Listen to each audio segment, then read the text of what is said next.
Imaginez un monde où chaque mouvement, chaque sourire et chaque faux pas de votre vie est scruté par des millions de regards avides. Un monde où l'amour et la haine se mêlent dans une danse incessante sous les projecteurs. Bienvenue dans la vie de Meghan Markle et du prince Harry, où la romance royale rencontre une tempête médiatique sans précédent. Aujourd'hui, nous plongeons dans les secrets et les scandales qui ont secoué la monarchie britannique, des critiques féroces à la comparaison implacable avec Kate Middleton, en passant par les sombres conversations sur la couleur de peau de leur fils Archie. Préparez-vous à découvrir des révélations choquantes et des vérités cachées qui défient l'imagination. Accrochez-vous, car ce voyage au cœur des intrigues royales est sur le point de commencer. La famille royale a longtemps été au centre de l'attention médiatique et des critiques publiques, surtout après la décision récente de Harry et Meghan de se dissocier de la famille Windsor, révélant au monde un secret choquant gardé pendant des décennies. Harry a une sœur cachée, soigneusement dissimulée de tous. Cette vidéo explorera pourquoi la sœur du prince Harry a toujours été tenue secrète en raison d'un triangle amoureux qui a failli détruire la monarchie entière. La famille royale britannique possède un arbre généalogique étendu et impressionnant. La famille royale sur laquelle nous nous concentrerons aujourd'hui est également connue sous le nom de Maison de Windsor, fondée en 1917 après la Première Guerre mondiale. La famille a renommé sa dynastie de l'allemand Saxe-Cobourg-Gotha en raison de la montée du sentiment anti-allemand en Europe après la guerre. Le roi Charles III, actuellement au pouvoir, est l'arrière-petit-fils du premier monarque Windsor, le roi George V. En tant que l'un des 20 petits-fils de la reine Victoria, George V ne s'attendait pas à devenir roi, car il était troisième dans la ligne de succession. Cependant, ses plans ont changé après la mort de son frère, le prince Albert Victor, en 1910. Après cette perte, George est monté sur le trône en 1910. Le roi George V a régné sur l'Angleterre et a été empereur des Indes jusqu'à sa mort en 1936. La famille royale que nous connaissons aujourd'hui descend directement du roi George V. L'arrière-grand-mère du roi Charles, la reine Marie, était de naissance royale, son grand-père était le roi George III.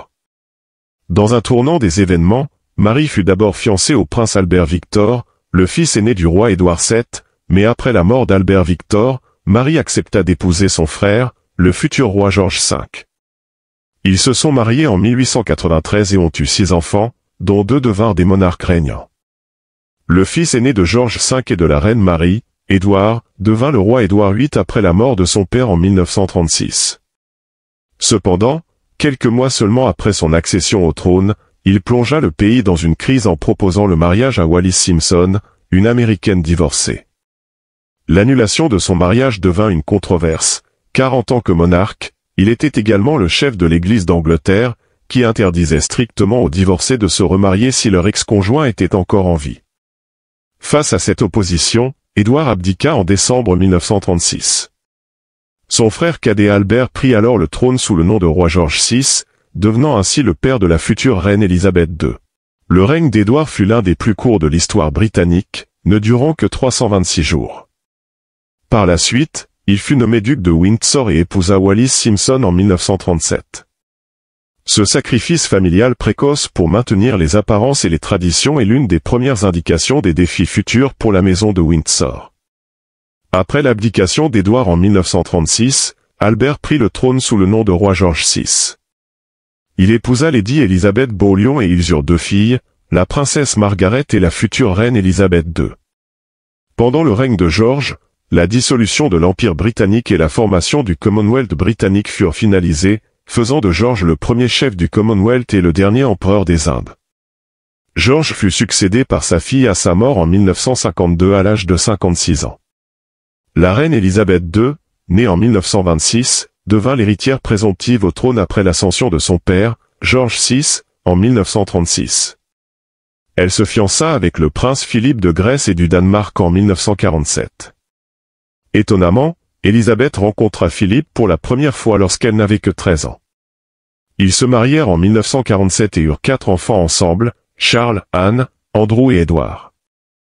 Après la mort de George VI en 1952, Élisabeth monta sur le trône et devint le monarque le plus longtemps régnant et le plus âgé de l'histoire britannique.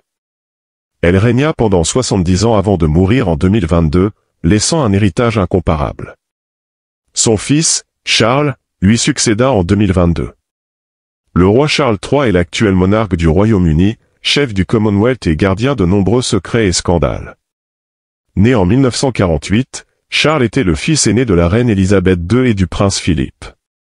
Éduqué dans plusieurs institutions, y compris l'université de Cambridge, Charles fut le premier héritier de la monarchie britannique à obtenir un diplôme universitaire. Charles fut également le premier royal à faire de nombreuses choses, notamment son implication dans un triangle amoureux qui entacherait les legacy de lui-même, de ses enfants et de sa défunte épouse, Lady Diana Spencer. Née le 1er juillet 1961 à Norfolk, Diana et ses 3 frères et sœurs étaient les enfants de John Spencer, le 8e comte Spencer, et de Frances Spencer. Lady Diana fut envoyée dans plusieurs pensionnats en Europe après le divorce de ses parents. À 16 ans, elle retourna en Angleterre en tant que fille au père pour un couple américain. Diana avait seulement 16 ans lorsqu'elle rencontra Charles. En novembre 1977, Charles, âgé de 29 ans, fréquentait la sœur de Diana, Sarah Spencer. Après avoir fait connaissance, Diana raconta avec excitation à ses camarades d'école ce qui s'était passé. « J'ai fait beaucoup de bruit et ça lui a plu.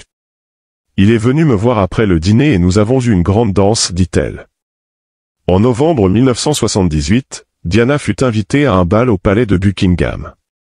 Bien que leurs interactions se soient poursuivies sporadiquement pendant les 2 années suivantes, ce n'est qu'en 1980, lors d'un week-end à la campagne, que Charles commença à considérer Diana comme une perspective romantique sérieuse.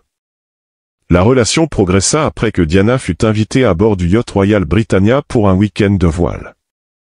Elle fut ensuite invitée au château de Balmoral pour rencontrer la famille royale, où elle fut apparemment bien accueillie par la reine et les autres membres importants de la monarchie. Les paparazzi photographièrent Diana à Balmoral, envoyant la presse dans une frénésie. En janvier 1981, le prince Philippe écrivit une lettre à Charles, le pressant de proposer à Diana ou de mettre fin à leur relation pour préserver la réputation de cette dernière. Charles interpréta cela comme un ordre. Le 6 février 1981, Charles proposa à Diana au château de Windsor. Il s'attendait à ce qu'elle prenne du temps pour réfléchir à l'arrangement et fut surpris lorsqu'elle accepta sans hésitation. Les fiançailles furent annoncées au public 18 jours plus tard, accompagnées d'un échange de dialogues devenu célèbre. Lorsque l'interviewé leur demanda s'ils étaient amoureux, Diana répondit « Bien sûr » et Charles ajouta « Quoi que signifie être amoureux ». Diana quitta son domicile pour résider au palais de Buckingham jusqu'au mariage. Selon son biographe, sa vie était incroyablement solitaire. Elle fut la première femme anglaise à épouser le premier héritier du trône en plus de 300 ans et la seule mariée royale à avoir travaillé avant d'entrer dans la famille royale, ce qui la rendait relatable et accessible au public britannique. Bien qu'elle fût de statut royal, elle avait été une fille ordinaire, ce qui la présentait comme la princesse du peuple, un titre consolidé par ses actes de désintéressement et de rébellion contre la monarchie. Diana avait seulement 20 ans lorsqu'elle devint princesse de Galles et épousa Charles le 29 juillet 1981. L'événement télévisé eut lieu à la cathédrale Saint-Paul, attirant 750 millions de téléspectateurs dans le monde et plus de 600 000 spectateurs dans les rues. À l'hôtel, Diana inversa accidentellement l'ordre des noms de son futur mari et omit le mot « obéir » de ses vœux traditionnels, suscitant quelques critiques. Cependant, son authenticité était contagieuse et offrait une vision rafraîchissante de la royauté que beaucoup appréciaient. Malgré l'apparence joyeuse de la cérémonie, les 2 parties étaient tourmentées. Diana aurait découvert un bracelet que Charles avait caché la veille du mariage, gravé des lettres G et F, allusion à « Girl Friday », le surnom de Charles pour Camilla Parker Bowles. Charles aurait pleuré pour Camilla, qui avait précédemment fréquenté l'héritier et commencé une liaison avec lui pendant son mariage avec son premier mari. Camilla est l'une des figures les plus infâmes et polarisantes de cette histoire et a joué un rôle clé dans la dissimulation de Lorraine Lopez au public. Alors que Charles pleurait, Diana luttait contre la boulimie et supportait la connaissance de l'infidélité de son fiancé, ce qui l'isolait encore plus. Le premier engagement public de Diana et Charles en tant que couple marié eut lieu en octobre 1981. Lors de leur visite au pays de Galles, les foules ne s'intéressaient qu'à leur princesse, criant « Nous voulons Diana » et accordant peu d'attention à Charles. Cela devint un thème récurrent dans la vie de Diana, donnant naissance au terme « Dianamania ». Diana défendit activement les patients atteints du sida dans les années 1980, une prise de position en contraste frappant avec la stigmatisation dominante de l'époque. Elle n'hésitait pas à toucher physiquement les patients, devenant ainsi la première membre de la famille royale britannique à le faire en 1987. Le VIH ne rend pas les gens dangereux. Vous pouvez leur serrer la main et les étreindre. Ils en ont désespérément besoin.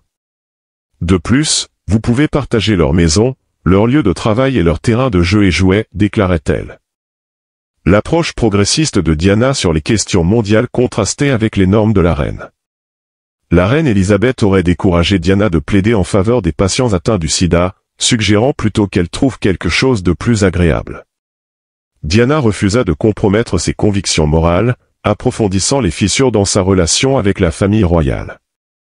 Ce n'est qu'après son divorce très médiatisé de Charles que Diana se rendit en Afrique du Sud pour rencontrer Nelson Mandela, avec qui elle créa un fonds dédié à aider les personnes atteintes du sida. L'engagement de Diana à utiliser son statut de célébrité pour le bien est l'une des nombreuses raisons pour lesquelles le public l'aimait. Elle offrait une approche humaniste rafraîchissante à la délégation royale que le peuple n'avait jamais observée auparavant. En novembre 1981, la grossesse de Diana fut annoncée seulement 12 semaines après la conception. Diana tomba dans un escalier à Sandringham mais s'en sortit avec quelques ecchymoses.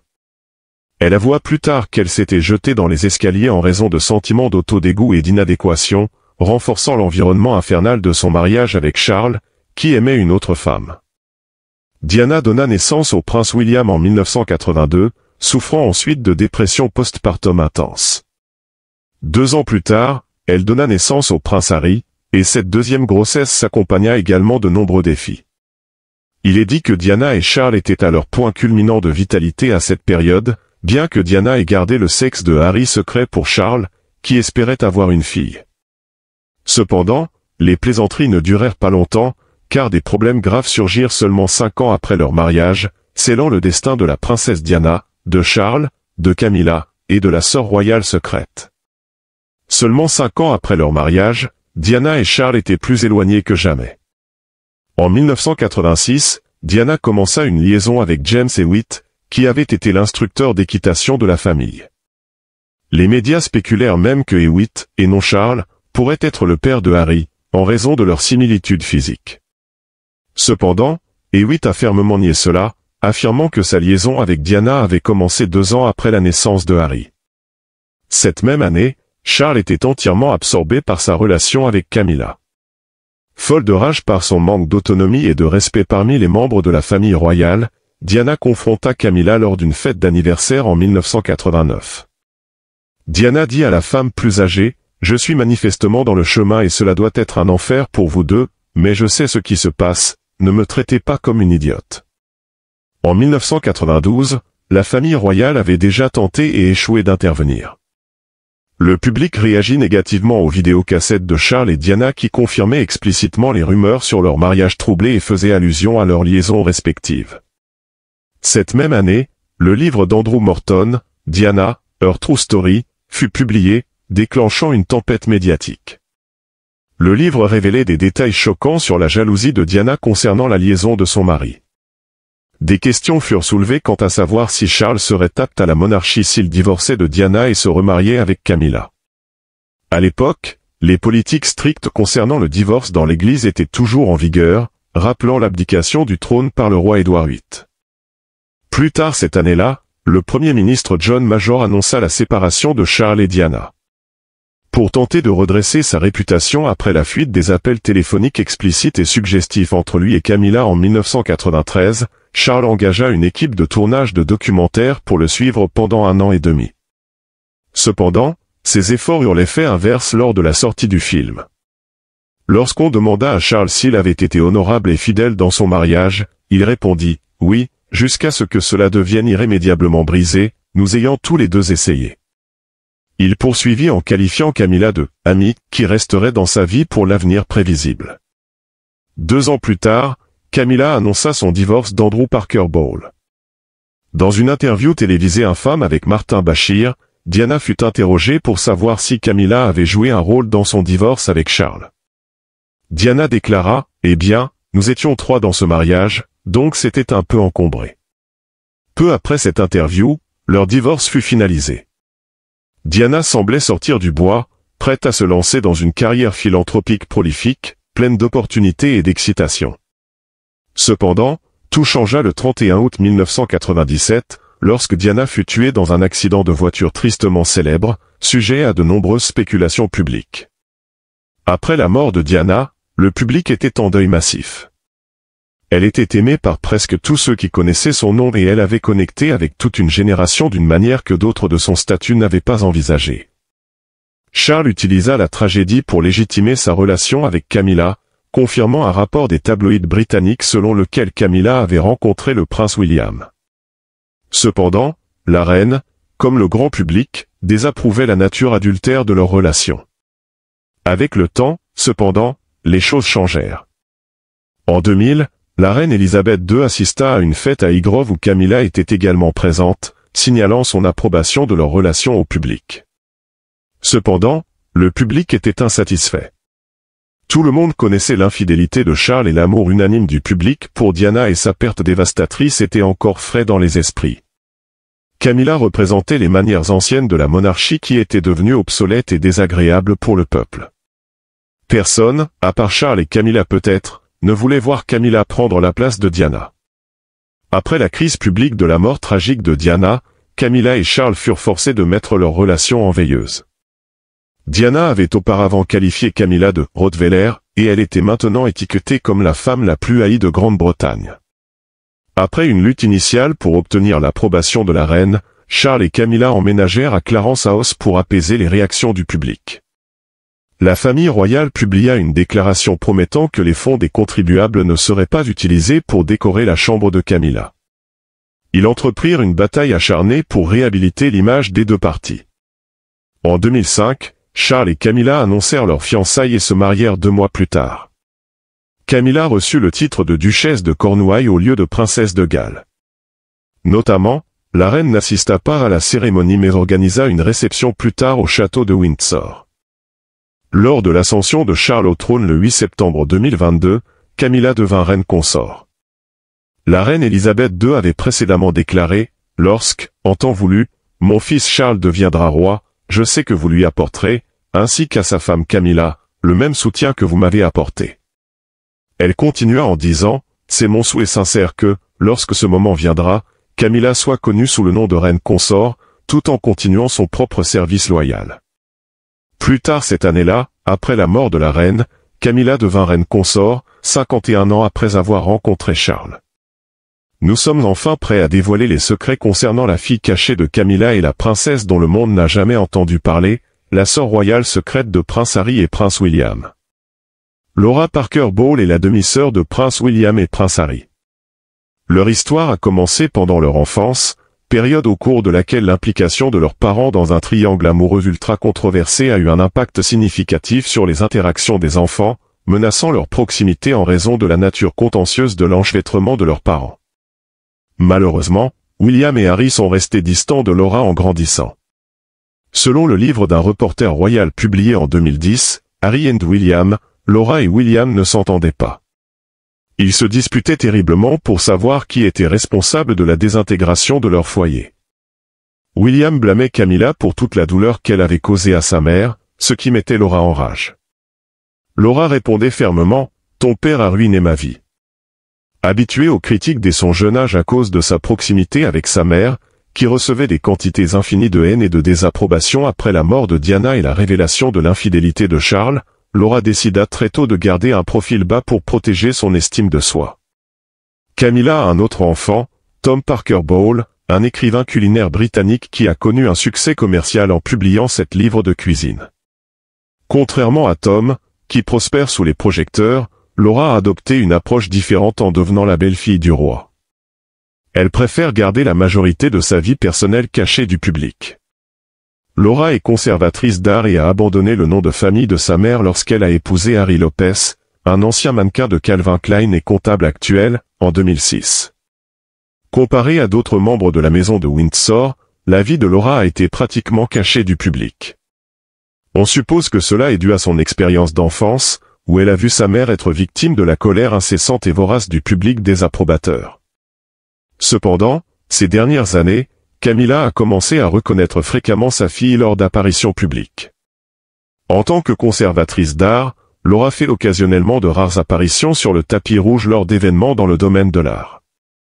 Les décisions de Laura de se distancer de la famille royale ont été sujettes à des critiques constantes et des invasions de la vie privée pendant le règne de Windsor. La génération actuelle de couples royaux, composée des frères et princes Harry et William et de leurs célèbres épouses Meghan et Kate, a ravivé l'intérêt du public, évoquant un nouveau souffle d'attention médiatique rappelant le triangle amoureux de Diana, Camilla et Charles. Kate Middleton a épousé le prince William le 29 avril 2011. Kate a grandi à Bucklebury, Berkshire, et a étudié l'histoire de l'art à l'université. Elle a occupé plusieurs emplois dans le commerce de détail et s'est engagée dans des œuvres caritatives pendant la majeure partie de sa jeunesse. En 2001, elle a rencontré William, son futur mari et héritier apparent du trône britannique. Pendant leur relation, Kate a été présentée aux masses comme une femme raffinée, gracieuse et moderne, ce qui a rapidement conquis le cœur de la communauté. En 2010, William a demandé Kate en mariage en utilisant la bague de fiançailles qui avait appartenu à sa mère, Diana, princesse de Galles. Leur mariage a attiré environ 300 millions de téléspectateurs dans le monde entier, et 26 millions de téléspectateurs britanniques. L'événement a été très attendu, car Kate représentait la nouvelle vague de mode, de société et d'engagement royaux qui plaisait au public. En 2022, elle est devenue princesse de Galles lorsque le roi Charles III a fait de William le prince de Galles. Meghan Markle représente un tournant dans l'histoire de la maison de Windsor. Meghan, une ancienne actrice américaine de descendance mixte, noire et blanche, a immédiatement été soumise à des critiques et à des cruautés lorsque sa relation avec le prince Harry a été révélée en 2016. L'indignation était si intense que le palais a dû publier une déclaration officielle condamnant le public pour les abus et le harcèlement que Meghan recevait de la presse. Une partie de la déclaration disait « Il sait que les commentateurs diront que c'est le prix à payer et que cela fait partie du jeu. Il n'est pas d'accord. Ce n'est pas un jeu, c'est sa vie et la sienne. » En novembre 2017, les fiançailles de William et Meghan ont été célébrées aux côtés de la reine Elisabeth II, du prince Philippe, de Charles, de la reine consort, de William et de Kate. Selon les rapports, l'introduction de Meghan à la reine s'est déroulée sans heurts. Cependant, le père de Meghan a exploité la situation de sa fille pour un gain personnel, ce qui l'a conduit à mettre en scène des photos de paparazzi et à ne pas assister à son mariage. Cela a poussé le prince Charles à accompagner Meghan à l'hôtel. Des rapports conflictuels ont émergé concernant l'amitié entre Kate et Meghan. Certains médias ont affirmé que les femmes se disputaient à propos de la tenue de la princesse Charlotte pour la cérémonie, bien que Meghan ait clarifié les rapports quelques années plus tard, révélant que c'était Kate qui l'avait fait pleurer avant le mariage. Cependant, Meghan a également déclaré que Kate avait reconnu ses torts et tenté de se réconcilier de manière réfléchie. À ce stade, Meghan était complètement entrée dans le domaine public et s'était révélée être une figure polarisante. Environ la moitié de la population l'adorait, tandis que l'autre moitié la détestait, probablement en raison de la couverture médiatique raciste et de la diffamation perpétrée par des individus à l'esprit étroit.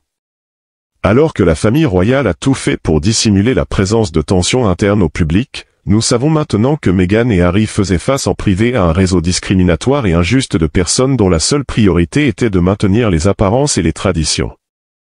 En mai 2018, Harry et Meghan se sont officiellement mariés au château de Windsor, attirant 29 millions de téléspectateurs. Ce qui aurait dû être un jour consacré à l'union de deux personnes amoureuses a été utilisé par la presse pour crucifier Meghan pour des détails superficiels comme ses vêtements. Des commentaires de Katy Perry sur la robe de mariée de Meghan à une tempête de haine sur Twitter provoquée par une bretelle de soutien-gorge apparente, il était clair que les critiques de Meghan utiliseraient n'importe quel faux pas pour valider leur haine et leur racisme intérieur. La pire critique de Meghan réside dans les comparaisons incessantes entre elle et Kate Middleton. Dès son apparition publique, Meghan a été critiquée sur des bases absurdes parce qu'elle n'était pas aussi similaire à Kate que certains l'auraient souhaité. Chaque aspect de la vie de Meghan a été violemment condamné, de son sens de la mode à son histoire relationnelle. Ces accusations sont teintées de racisme et de classisme, les critiques étant incapables d'isoler une source concrète de leur aversion. En mai 2019, Meghan et Harry ont accueilli leur fils Archie. Meghan a depuis révélé que les rouages internes de la monarchie étaient bien plus sinistres qu'on ne le pensait. Il y aurait eu des conversations concernant la couleur de peau d'Archie, avec des préoccupations sur la possibilité qu'il soit plus foncé que le reste de la famille royale, historiquement composée presque exclusivement d'individus caucasiens. Meghan a été constamment rejetée par la famille Windsor, révélant qu'elle ne voulait plus vivre durant les premiers jours de son mariage. En 2020, le couple a décidé de se retirer de leur fonction royale en raison de la vague insurmontable de critiques. Cet événement a choqué le public, qui n'a pas eu connaissance des véritables raisons de leur départ avant quelques années, lorsque Meghan a parlé publiquement de ses expériences lors d'une interview avec Oprah et que Harry a publié ses mémoires, Spare. Aujourd'hui, Harry et Meghan vivent en Californie. Dans Spare, Harry a admis qu'il était de plus en plus préoccupé par la sécurité de sa relation. Ayant vécu la mort de sa mère, Diana, en direct, Harry craignait que Meghan ne subisse un sort similaire.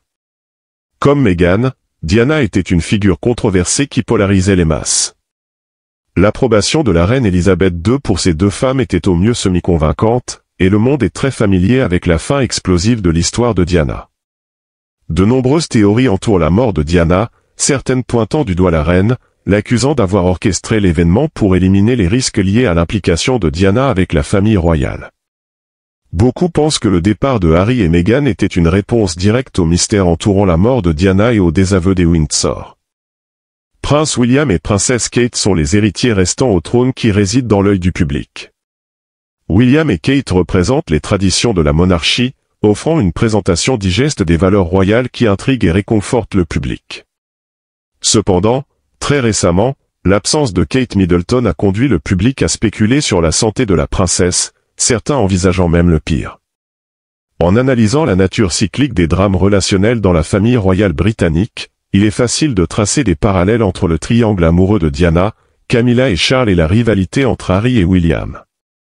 La maison Windsor représente la classe dirigeante de la Grande-Bretagne, mais elle ne sera jamais accordée la simple liberté de la vie privée. En conséquence, Laura Lopez, la demi-sœur secrète de Harry et William, a choisi de mener une vie relativement privée, à l'abri de la brutalité de la presse. Merci d'avoir regardé. Pendant que vous êtes encore ici, consultez une des autres vidéos que vous voyez à l'écran, vous ne voudrez pas la manquer.